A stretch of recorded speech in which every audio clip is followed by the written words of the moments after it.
they'll tell you so. Rushing to and fro, he's the really useful engine we adore. He's the one, he's the number one. Thomas the Tank Engine. He's the really useful engine we adore.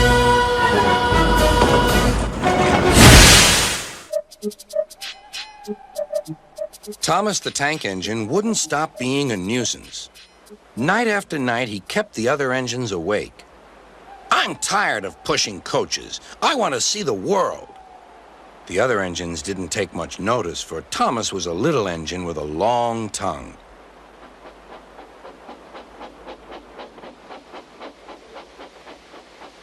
But one night, Edward came to the shed. He was a kind little engine and felt sorry for Thomas. "I've got some freight cars to take home tomorrow. If you take them instead of me, I'll push coaches in the yard." "Thank you," said Thomas. "That will be nice." Next morning, Edward and Thomas asked their drivers, and when they said yes, Thomas ran off happily to find freight cars.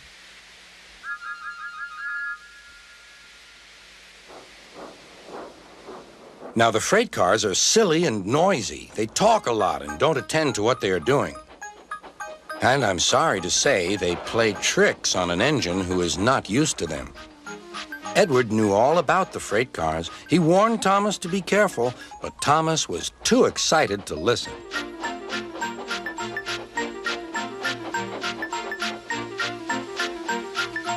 The shunter fastened the coupling, and when the signal dropped, Thomas was ready. The conductor blew his whistle. "Beep, beep," answered Thomas, and started off. But the freight cars weren't ready. "Oh, oh," they screamed. "Wait, Thomas, wait!" But Thomas wouldn't wait. Come on, he puffed. "All right, don't fuss. All right, don't fuss," grumbled the cars.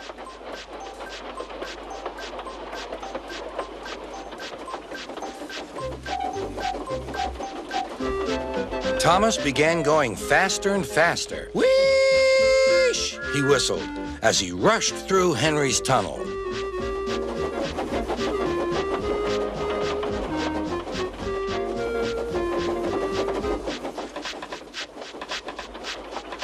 "Hurry, hurry," called Thomas. He was feeling very proud of himself.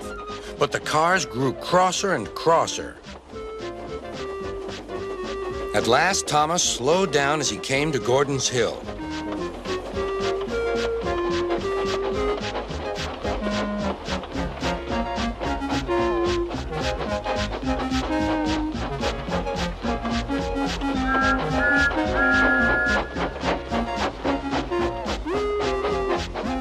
"Steady now, steady," warned the driver as they reached the top.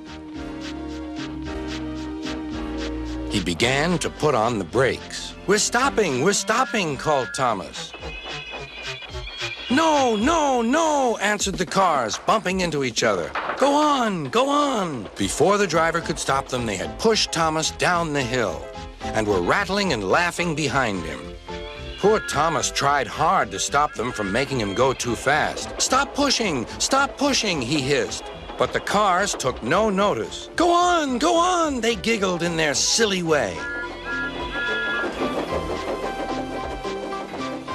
"There's the station. Oh dear, what shall I do?" cried Thomas. They rattled straight through and swerved into the goods yard. Thomas shut his eyes. "I must stop." When he opened his eyes, he saw he had stopped just in front of the buffers. There, watching him, was Sir Topham Hatt. "What are you doing here, Thomas?" he asked. "I've brought Edward's freight cars," Thomas answered. "Why did you come so fast?" "I didn't mean to. I was pushed," said Thomas. "You've got a lot to learn about freight cars, Thomas. After pushing them about here for a few weeks, you'll know almost as much about them as Edward. Then you'll be a really useful engine."